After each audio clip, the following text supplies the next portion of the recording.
Hello student, welcome back.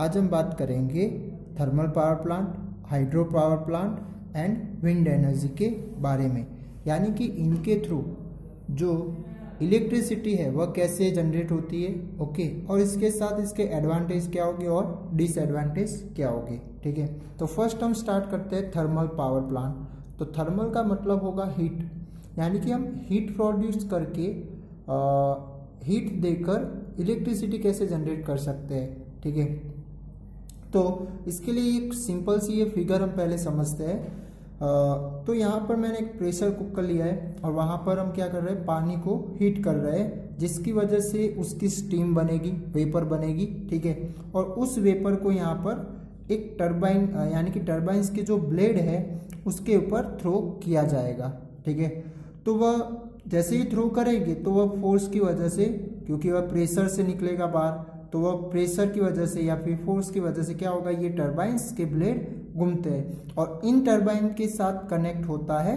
Generator. तो generator क्या करेगा, तो इलेक्ट्रिसिटी जनरेट करेगा। ठीक है, तो एक्चुअली जो जनरेटर होता है उसके अंदर मैकेनिकल एनर्जी जो क्रिएट होती है, जो मैकेनिकल एनर्जी है वह इलेक्ट्रिकल एनर्जी में कन्वर्ट होती है। ओके, ये जनरेटर का प्रिंसिपल होता है कि वह एक्चुअली क्या होता है, मैकेनिकल एनर्जी को इलेक्ट्रिक एनर्जी में कन्वर्ट करती है। बस उस मैकेनिकल एनर्जी प्रोवाइड करने के लिए वह किसके साथ कनेक्ट किया हुआ है, टरबाइन के साथ। ओके, अब ये टरबाइन होता क्या है, तो जैसे कि आप अपने रिमोट कंट्रोल वाली गाड़ियाँ खेली होगी। ठीक है, तो उसमें उसके अंदर एक मोटर आती है छोटी सी। ओके, इनके थ्रू वह क्या होती है, ऑटोमेटिकली, यानी कि जब आप रिमोट से कंट्रोल करते हैं तब जाके वह मूव होती है। ओके, तो अब वो जो मोटर है छोटी सी, वह मोटर का जो बड़ा फॉर्म है उससे ही क्या बोला है, टरबाइन। यानी कि मान लो कि आप उससे भी इलेक्ट्रिसिटी, यानी कि छोटा सा एलईडी बल्ब हो तो वह भी आप एलईडी हो वह भी आप ग्लो कर सकते हैं। यानी कि उनके जो दो पॉइंट होते हैं वहाँ पर आप एलईडी ज्वाइन करोगे और आगे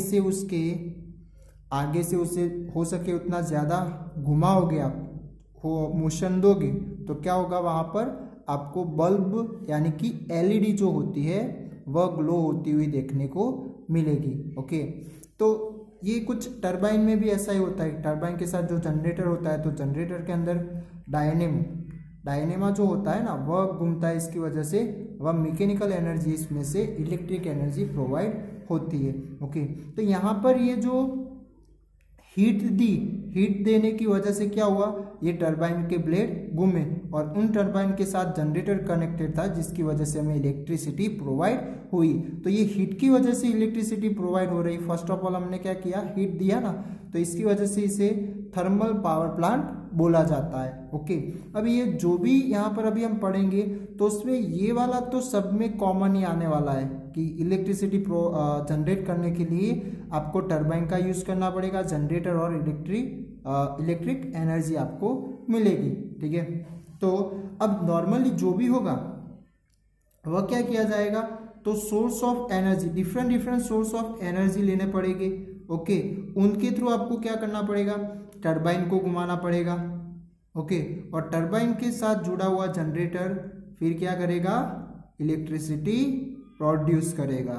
ठीक है, तो ये जो है वह हर एक में सेम होने वाला है। यानी कि यहाँ पर आप अब डिफरेंट सोर्स ऑफ एनर्जीज हम लेकर क्या करेंगे, टरबाइन के ब्लेड को घुमाएंगे। तो फर्स्ट ऑफ ऑल हम हीट का यूज करके, यानी कि हीट एनर्जी का यूज करके वहां पे क्या कर रहे हैं, हम इलेक्ट्रिसिटी जनरेट कर रहे हैं। और ऐसे पावर प्लांट को क्या बोला जाता है, थर्मल पावर प्लांट।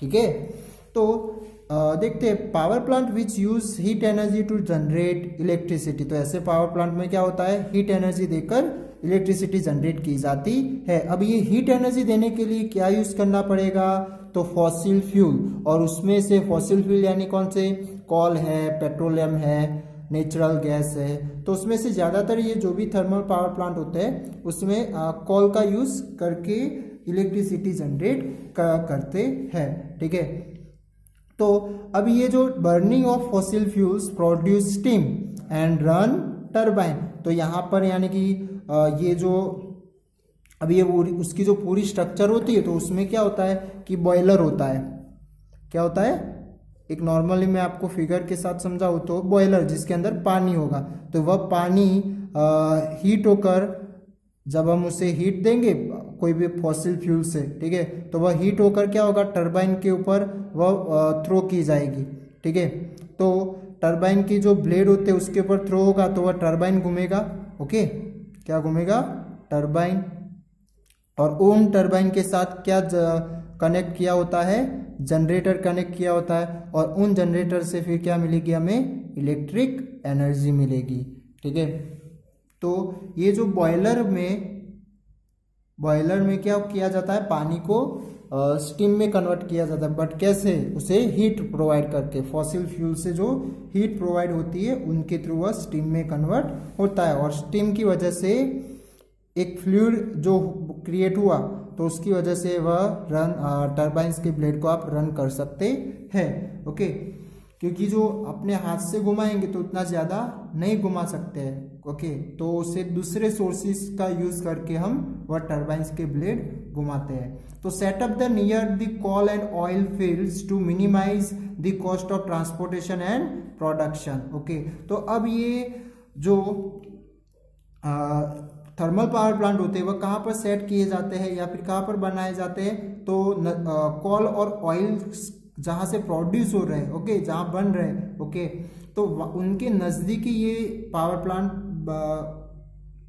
सेट किया जाता है, जिसकी वजह से क्या होगी, ट्रांसपोर्टेशन के कॉस्ट क्या होगी, ट्रांसपोर्टेशन एंड प्रोडक्शन की कॉस्ट कम आती है। यानी कि जितना अच्छे से आपको कॉल मिलता रहेगा तो उतनी अच्छे से आप इलेक्ट्रिसिटी प्रोड्यूस कर सकते हैं, ठीक है। इसके साथ साथ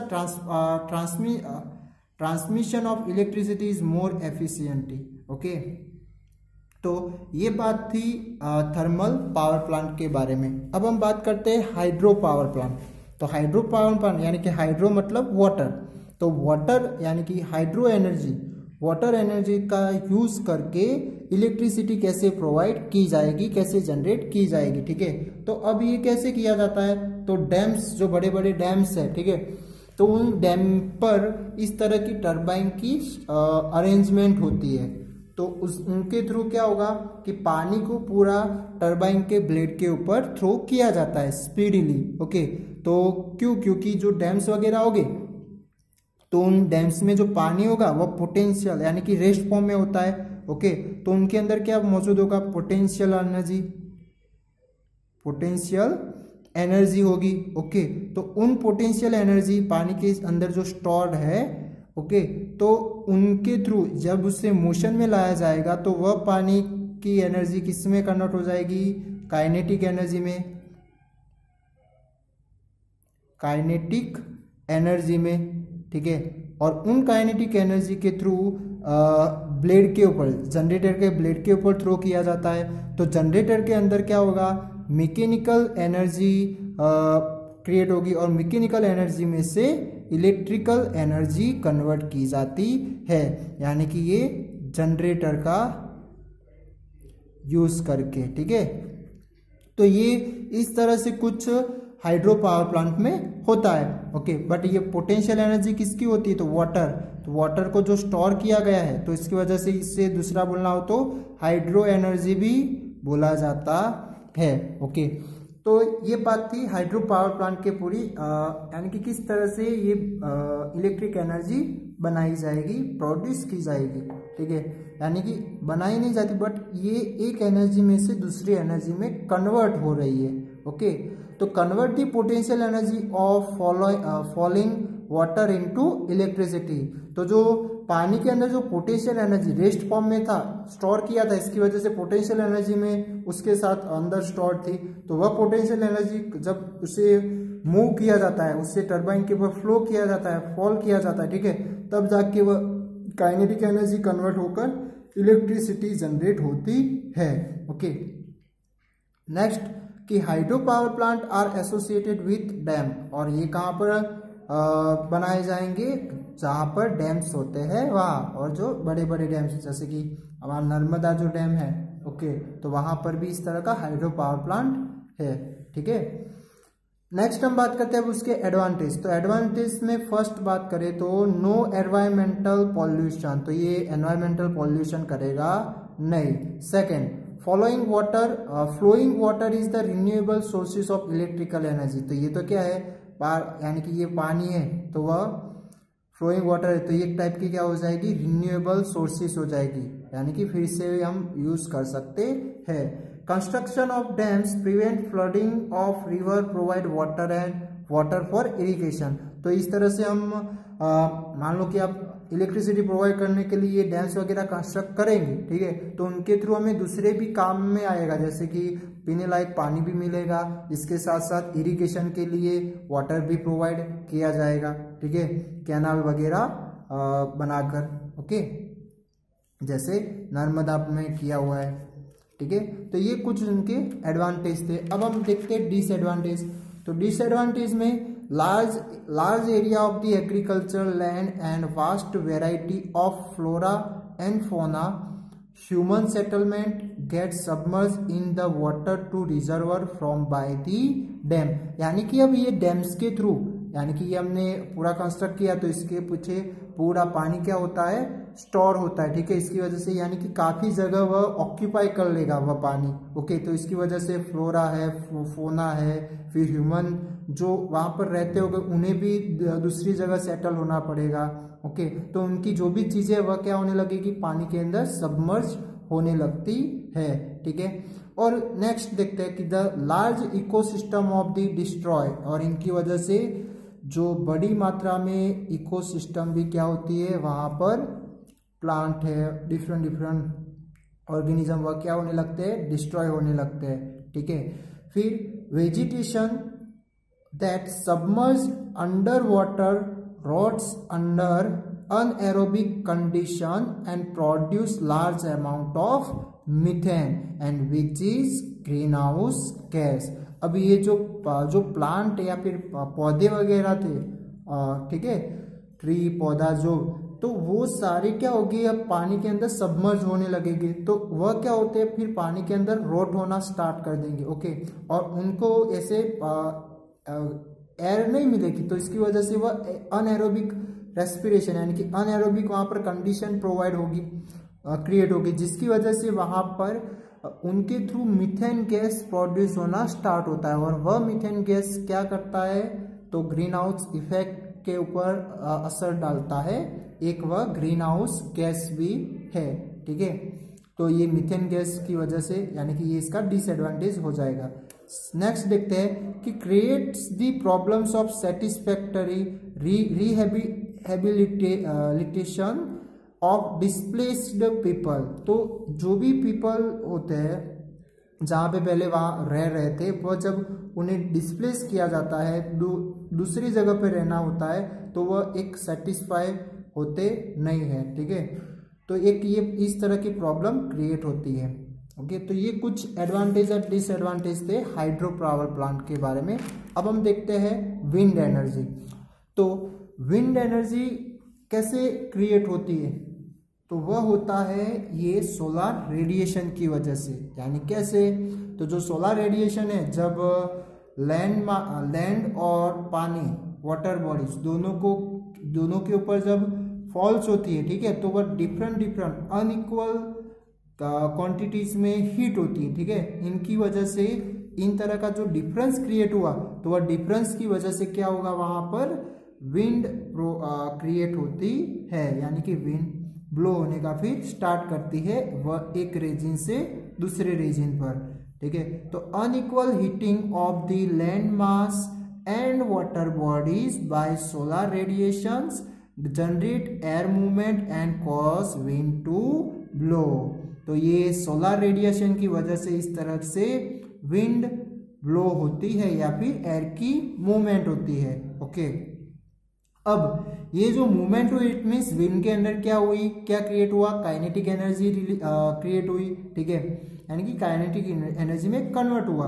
तो kinetic energy of the winds can be used, तो ये काइनेटिक एनर्जी जो विंड की होती है वह यूज करके, यानी कि विंड मिल्स चला के हम टू रन्स दी फ्लोर मिल्स, ओके, ये पहले किया जाता था, कि जो फ्लोर मिल्स होती है वह रन की जाती है। इसके साथ lift water from the well, तो वेल के अंदर से पानी निकालने के लिए भी ये विंड मिल का यूज करके, बट विंड मिल किसके थ्रू मोशन में आएगी या फिर काइनेटिक एनर्जी उसके अंदर आएगी, तो वह ब्लोइंग विंड की वजह से। ओके, फिर to generate electricity by turning the rotors of the turbine, तो इनके जो रोटर यानी कि जो उनके जो ब्लेड्स है विंड मिल के, ओके, तो वह जब घूमेंगे तो उनके साथ टरबाइन जुड़ा होता है। ओके, तो उनके टरबाइन के साथ जनरेटर है, तो जनरेटर क्या करेगा, इलेक्ट्रिसिटी प्रोवाइड करेगा।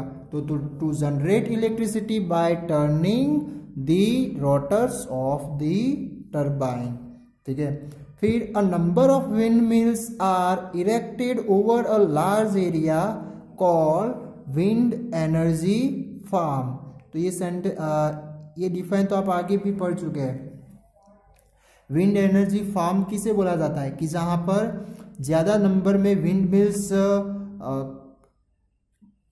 ज्यादा नंबर्स में विंड मिल्स जब बनाई जाती है, ठीक है, वहां पर कलेक्ट हो की जाती है, यानी कि वहां पर लगाई जाती है, ठीक है, तो तब जाके जो पूरा फार्म जो क्रिएट होगा या फिर पूरा जो एरिया जो बनता है, ठीक है, उस एरिया को क्या बोला जाएगा, विंड एनर्जी फार्म बोला जाएगा। ओके, अब हम देखते हैं इसके एडवांटेज। तो एडवांटेज तो फर्स्ट ऑफ ऑल एक तो इको फ्रेंडली हो जाएगा, ठीक है, इसके साथ efficiency source of renewable energy, तो ये भी एक रिन्यूएबल एनर्जी हो जाएगी, ठीक है, तो ये इसके दो एडवांटेज हो जाएगी। अब हम देखते हैं इसके डिसएडवांटेज। तो wind energy farms need large area of land, तो इन्हें विंड एनर्जी फार्म बनाने के लिए आपको ज्यादा मात्रा में एरिया कवर करना पड़ेगा। ओके, इसके साथ difficulty in getting regular wind speed of 15 to 20 kilometre per hour, यानी कि ये जो टरबाइन को घुमाना है आपको, तो उसके लिए जो स्पीड चाहिए, ओके, तो वह स्पीड कितनी होनी चाहिए, minimum 50 to 20 kilometre per hour की होनी चाहिए, यानी कि उतनी विंड ब्लो होती होगी उस रीजन पर, तभी जाके वह विंड मिल के ब्लेड्स को वह घुमा सकता है, मोशन में ला सकता है, और तभी जाके वह क्या होगा, वह टरबाइन घूमेगा और टरबाइन से आपको इलेक्ट्रिसिटी जनरेट होगी, यानी कि जनरेटर से। नेक्स्ट देखते हैं, initial cost of establishing wind energy farm is high, तो स्टार्टिंग का जो इनका कॉस्ट है, ओके, वह क्या होता है, बहुत ही ज्यादा होता है, ठीक है। इनके बाद high level to maintenance of blades of wheel mill, तो इनका जो मेंटेनेंस करने का खर्च है, ओके, मेंटेनेंस करना है, ओके, तो वह भी क्या है, हाई लेवल हाई कॉस्ट में होता है, किसका, ब्लेड ऑफ विंड मिल्स का। तो ये कुछ इनके डिसएडवांटेज थे, ठीक है। अब हम देखते हैं कुछ इसकी इंफॉर्मेशन कि जो डेनमार्क है उसे बोला जाता है कंट्री ऑफ विंड्स, तो यानी कि उसे वहाँ पर क्या है, विंड्स ज़्यादा मात्रा में ब्लो होती होगी, इसकी वजह से इसे क्या बोला गया है, डेनमार्क को कंट्री ऑफ विंड्स बोला गया है, ठीक है। तो वहाँ पर जो भी इलेक्ट्रिसिटी प्रोवाइड होती है, शायद 25% इलेक्ट्रिसिटी जो प्रोवाइड हो रही है वह किनके थ्रू हो रही है, इन विंड मिल के थ्रू हो रही है, ठीक है। फिर India is ranked 5th in wind energy for the production of electricity, तो इंडिया का जो रैंक है वह पूरे वर्ल्ड में 5th रैंक का आता है, ये विंड एनर्जी, यानी कि विंड एनर्जी में से इलेक्ट्रिसिटी प्रोड्यूस करने में, ओके।